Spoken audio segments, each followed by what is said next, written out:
വഴിയിൽ ഇത് ആത്മഹത്യയുടെ കാരണം ആത്മഹത്യാ പ്രേരണാ കുറ്റം ചുമത്താൻ സാധിക്കുമോ എന്നുള്ളത് മാത്രമാണ് ഇപ്പോൾ പോലീസ് പരിശോധിക്കുന്നത്. അതെന്താ ചുമത്താൻ സാധിക്കാത്തത്? എന്താ?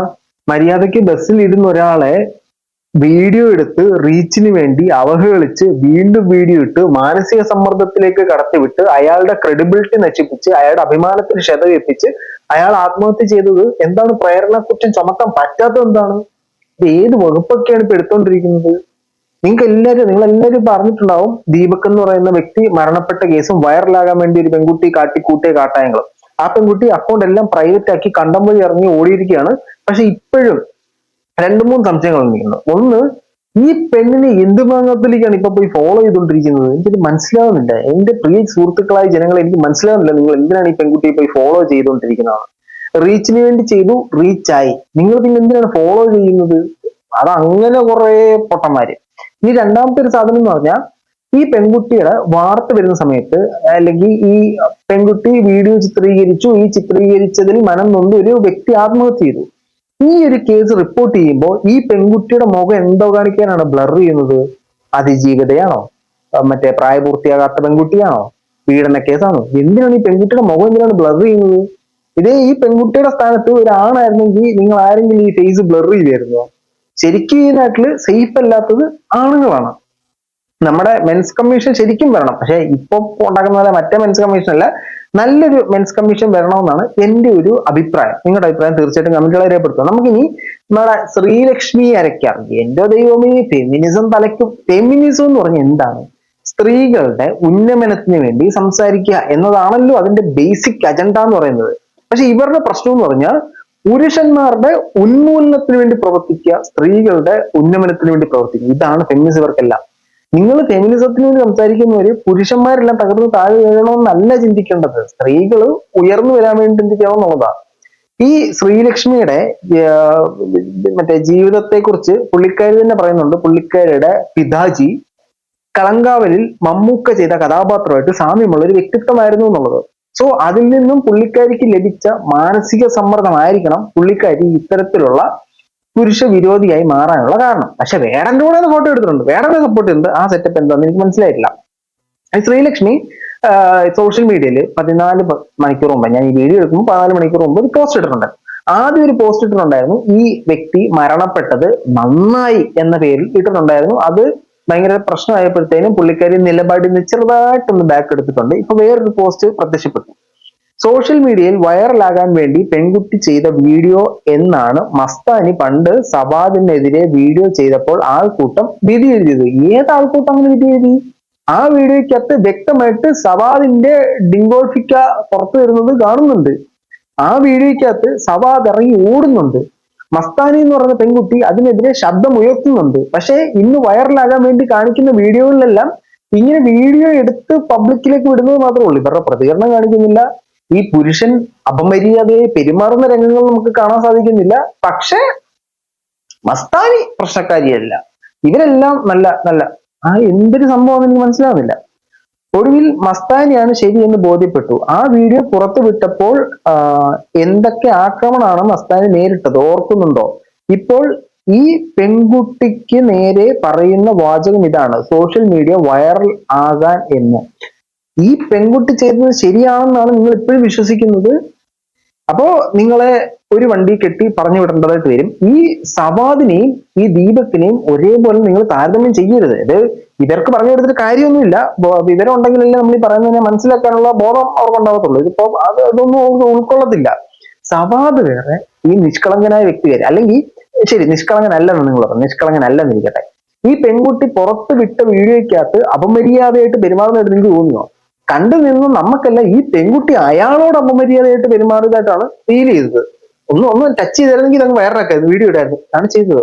ആ വീഡിയോ എടുത്തതിന് ശേഷം ആ പെൺകുട്ടി പോലീസ് സ്റ്റേഷനിൽ കംപ്ലൈന്റ് ഫയൽ ചെയ്തിട്ടില്ല. പോലീസ് സ്റ്റേഷനിൽ വിളിച്ചു ചോദിച്ചിട്ട് അവരോട് പറഞ്ഞു, ഇതിന്റെ കഴിഞ്ഞ വീഡിയോ ഞാൻ ഇട്ടിട്ടുണ്ട്, നിങ്ങൾ കണ്ടാൽ മതി. അവരോട് പറഞ്ഞു ഞാനിത് പോസ്റ്റ് ചെയ്യാൻ പോവാണ്, അതിനകത്ത് ഇയാളെ അറിയാവുന്ന ഒരു കോണ്ടാക്ട് ചെയ്യണമെന്ന് എഴുതാണ്. അപ്പൊ സോഷ്യൽ മീഡിയയിൽ പോസ്റ്റ് ചെയ്യാനായിട്ട് മാത്രം എടുത്തൊരു വീഡിയോ. ഒരു പെൺകുട്ടി ഇങ്ങനെ വീഡിയോ എടുത്തുകൊണ്ട് ഈ പെൺകുട്ടിക്കെതിരെ നടക്കുന്ന അപമര്യാദയായ പ്രവർത്തനത്തെ ഷൂട്ട് ചെയ്യുകയാണ്.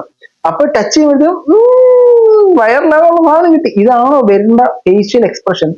ഞാൻ ആദ്യം ഇട്ട വീഡിയോ നിങ്ങൾ തീർച്ചയായിട്ടും കാണുക. ഞാനത് ഐ ബട്ടണിൽ കൊടുത്തേക്കാം. അതിനകത്ത് വളരെ വിശദമായിട്ട് സ്ക്രീൻ ബൈ സ്ക്രീൻ ആയിട്ട് ഈ പെൺകുട്ടി അങ്ങേരെ ഫോളോ ചെയ്ത് പോയതാണെന്നുള്ളത് ഞാൻ വെച്ചിട്ടുണ്ട്.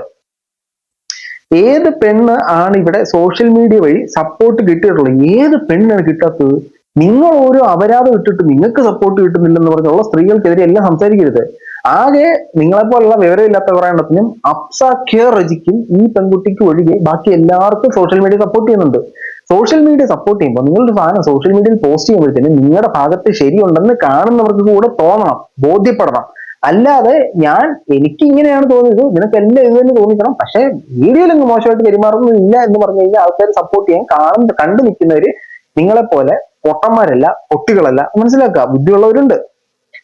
ഏത് സ്ത്രീ അവർക്കെതിരെ എന്തെങ്കിലും നടക്കുന്നത് തെളിവ് സഹിതം കാണിച്ചാലും അവളെ തെറി പറഞ്ഞ് ഏറിൽ കയറ്റാനും മാത്രമേ ഇവിടുത്തെ ആളുകൾ നിന്നിട്ടുള്ളൂ. ഏത് തെളിവ് വെച്ച് വന്ന ഏത് വീഡിയോക്കെതിരെ സംസാരിച്ചത്? നിങ്ങളെപ്പോലെ കുറെ മന്ദബുദ്ധികൾ കുറെ പൊട്ടത്തരം വിളിച്ച് പറഞ്ഞിട്ട് അതിന് സപ്പോർട്ട് കിട്ടിയില്ലെന്നും പറഞ്ഞിട്ട് നിങ്ങൾക്ക് വിവരം ഇല്ലാത്തതാണെന്ന് ഫസ്റ്റ് നിങ്ങൾ മനസ്സിലാക്കുക. ആരോട് പറയാൻ? അതുകൊണ്ട് തന്നെ ഇല്ലാത്ത വയലൻസ് ഒക്കെ ഉണ്ടെന്ന് പറഞ്ഞ് വീഡിയോ ചെയ്യാൻ പെണ്ണിന് തലയ്ക്കോളമൊന്നുമില്ല.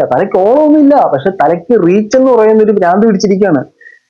ഇങ്ങനെ ഒരു ദുരനുഭവം ഉണ്ടായിട്ട് വീഡിയോ എടുത്തിട്ട് പോലീസ് സ്റ്റേഷനിൽ കൊണ്ടുപോകുകയോ കണ്ടക്ടറിനോട് റിപ്പോർട്ട് ചെയ്യുകയോ ഇതിനെ ഒരു പ്രശ്നമാക്കുകയോ ചെയ്യാതെ സോഷ്യൽ മീഡിയയിൽ ആദ്യം ഒരു വീഡിയോ ഇടുന്നു, വീണ്ടും അതിനെ എക്സ്പ്ലെയിൻ ചെയ്ത് റിയാക്ഷൻ വീഡിയോ ഇടുന്നു, അതിനുശേഷം ചാനലിൽ വിളിച്ച് സംസാരിക്കും. ഒന്നും ഭ്രാന്ത് പിടിച്ചിട്ടൊന്നുമല്ല. ഇതിന് വേറെ പേരാ പറയുന്നത്. ഇത് പറഞ്ഞു കഴിഞ്ഞാൽ എനിക്കെതിരെ കേസ് വരും. എനിക്കിനോട് താല്പര്യമില്ലാത്തതുകൊണ്ട് ഞാൻ പറയുന്നില്ല.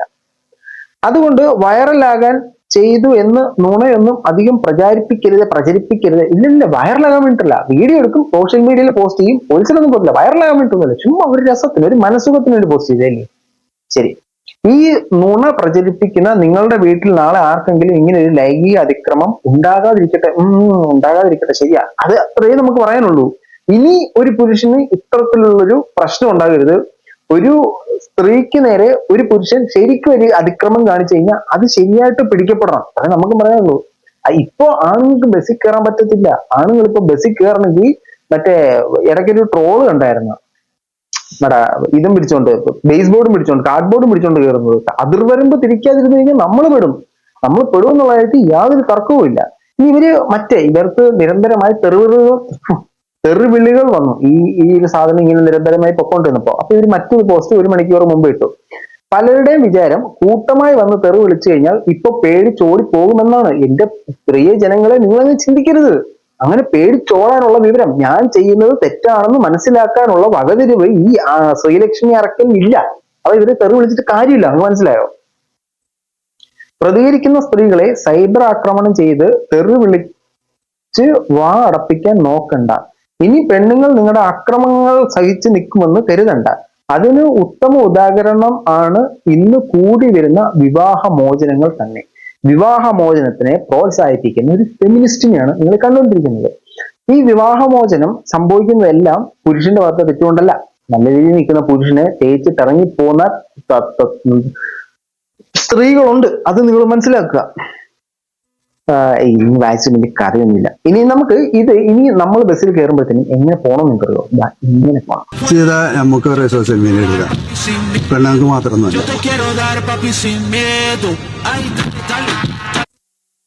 നിങ്ങൾ ആരെങ്കിലുമൊക്കെ പബ്ലിക് ട്രാൻസ്പോർട്ട് യൂസ് ചെയ്യുന്നുണ്ടെങ്കിൽ, KSRTC, പ്രൈവറ്റ് ബസ്സുകൾ ഉൾപ്പെടുന്ന യാത്ര ചെയ്യുന്നുണ്ടെങ്കിൽ, ഒന്നുകിൽ ഈ ബസ്സുകളിലെല്ലാം അങ്ങിങ്ങായിട്ട് CCTV ക്യാമറകൾ പിടിപ്പിക്കുക. ഗണേഷ് കുമാർ സാർ ആണെന്നുണ്ടെങ്കിൽ ചെയ്യുക. അല്ലെങ്കിൽ ഓരോ പുരുഷന്മാരും പുരുഷന്മാരുടെ അടുത്ത് മാത്രം നിൽക്കുക. സ്ത്രീകളുടെ അടുത്ത് ഈ കാരണവശാലും പോലും തിരക്കുള്ള ബസ്സിൽ കയറല്. അല്ലെങ്കിൽ നിങ്ങൾ നിങ്ങളുടെ മൊബൈൽ ഓൺ ചെയ്തിങ്ങനെ പിടിക്കുക. ഞാൻ ഒന്നും ചെയ്തിട്ടില്ല, ഞാൻ ഉത്തമനാണ് എന്ന് അറിയിക്കാനായിട്ട് നിങ്ങൾ തന്നെ നിങ്ങളുടെ ഫേസ് പറഞ്ഞ് അടുത്ത നിൽക്കുന്ന പെണ്ണുങ്ങളെ ഫോട്ടോ എടുത്തേക്കല്ലേ. ഇനി അത് അടുത്ത കേസോ? സ്വന്തം മുഖം മാത്രം റെക്കോർഡ് ചെയ്തത്, അല്ലെങ്കിൽ സ്വന്തം ശരീരം മാത്രം റെക്കോർഡ് ചെയ്തുകൊണ്ട് നിൽക്കുക. ഇല്ലെങ്കിൽ തെളിവില്ലെന്നും പറഞ്ഞ് നിങ്ങൾക്കെതിരെ പിടിച്ചു, ഞോണ്ടി, മാന്തി, പറിച്ചു എന്നൊക്കെ പറഞ്ഞുകൊണ്ട് വരും. ഇത് മനസ്സിലാക്കുക. ഇനി രാഹുൽ ഈശ്വർ ഈ വിഷയത്തിൽ സംസാരിക്കുന്നുണ്ട്. രാഹുൽ ഈശ്വർ നല്ല രീതിയിൽ സംസാരിക്കുന്നുണ്ട്. ആ കുടുംബത്തിനെ സപ്പോർട്ട് ചെയ്യാനായിട്ട് മെൻസ് അസോസിയേഷൻ പോകും എന്ന് പറയുന്നുണ്ട്. ഈ മെൻസ് അസോസിയേഷനകത്ത് കുറച്ച് വിവരമുള്ള ആൾക്കാരെയൊക്കെ കൊണ്ടുവരണം. ഇത് ഗവൺമെന്റ് അപ്രൂവ്ഡ് ആയിട്ടുള്ള ഒരു ഗവൺമെന്റ് ബോഡി വരണം. അല്ലാതെ ഞാനും എന്റെ കൂട്ടത്തിൽ 4 പേര് ചേർന്ന് മെൻസ് കമ്മീഷൻ ഉണ്ടാക്കുന്നു, സെറ്റിമിസ ഈ സാധനം ചെയ്യാതിരിക്കുക. ഒരു പൊട്ടനുണ്ടല്ലോ, അയാളുടെ പേരെന്തായിരുന്നു, വട്ടിയൂർക്കാവ് അജിത് കുമാറോ, ഇത് മെൻസ് അസോസിയേഷന്റെ all Kerala men's association president ആണെന്നും പറഞ്ഞിട്ട് സ്വന്തമായിട്ട് ID കാർഡ് ഉണ്ടാക്കി. ഇയാള് എന്ത് അപരാധമൊക്കെയാണ് പറയുന്നത്. ഇയാളെ ആദ്യം പിടിച്ചകത്തിടണം. ഈ ഫെമിനിസ്റ്റ് ചേച്ചിമാരെ പോലെ ഈ ഈ ഇത്തരത്തില് ഓവറായിട്ട് ആണുങ്ങളെ മാത്രം സപ്പോർട്ട് ചെയ്യുന്ന, അല്ലെങ്കിൽ കാര്യത്തിന്റെ വ്യാപ്തി എന്താണെന്ന് മനസ്സിലാക്കാത്ത, കാര്യം എന്താണെന്ന് മനസ്സിലാക്കാതെ കിടന്ന് ചിലയ്ക്കുന്ന യവന്മാരെ നിങ്ങളെ പിടിച്ചകത്തിടാനുള്ള നടപടികൾ നടപടികൾ സ്വീകരിക്കണം എന്നാണ് എനിക്ക് ഗവൺമെന്റിനോട് പറയാനുള്ളത്. ഏതായാലും ഈ പെൺകുട്ടിയെ ഫോളോ ചെയ്യുന്നവന്മാരോട് തികച്ചും പുച്ഛം മാത്രം എന്ന് പറഞ്ഞുകൊണ്ട് നമ്മൾ ഈ വീഡിയോ അവസാനിപ്പിക്കുകയാണ്. അത് പുള്ളിക്കാരി വിചാരിച്ച റീച്ച് പുള്ളിക്കാരി കിട്ടി. സമൂഹ മാധ്യമങ്ങളിൽ ഇവനെ ഒന്നും ആരും ചോദ്യം ചെയ്യാനില്ല, അല്ലെങ്കിൽ ഇവനൊക്കെ എന്ത് സംഭവിക്കാനാണെന്ന് വിചാരിച്ചിട്ടാണ് ഇങ്ങനെ ചെയ്യുന്നത് എന്ന് പറഞ്ഞ ആ പെൺകുട്ടി പറഞ്ഞ ആള് ഇന്ന് ഭൂമിയിൽ നിന്നും പോയിരിക്കുകയാണ്. കുട്ടിക്ക് സന്തോഷമായെന്ന് കരുതുന്നു. ആ അമ്മയുടെയും ആ അച്ഛന്റെയും കരച്ചില് ന്യൂസിൽ വരുന്നുണ്ട്. നിങ്ങൾ പറ്റുമെങ്കിൽ അതൊന്ന് കാണുക. അതൊന്നും ഇവിടെ എടുത്ത് വെച്ചിട്ട് കാണിച്ച ആ കരച്ചിലിനെ മാർക്കറ്റ് ചെയ്ത് റീച്ച് ഉണ്ടാക്കാൻ ഞാൻ ആഗ്രഹിക്കുന്നില്ല. നിങ്ങളത് കാണുക. ഈ മറ്റേ പെൺകുട്ടിയോട് കേട്ടോ പറയുന്നത്, നമ്മുടെ ബസ്സിലെ വീഡിയോ എടുത്ത ചേച്ചിയോടാ പറയുന്നത്. കാണുക, പറ്റുമെങ്കിൽ പശ്ചാത്തപിക്കുക. നിങ്ങൾ ചെയ്ത തെറ്റ് നിങ്ങൾ ഏറ്റു കാണിക്കുക. ഇവർക്കല്ലേ ഇത് ശരിയാണല്ലോ. നിങ്ങളുടെ അഭിപ്രായം തീർച്ചയായിട്ടും കമന്റ് ബോക്സിൽ കമന്റ് ആയിട്ട്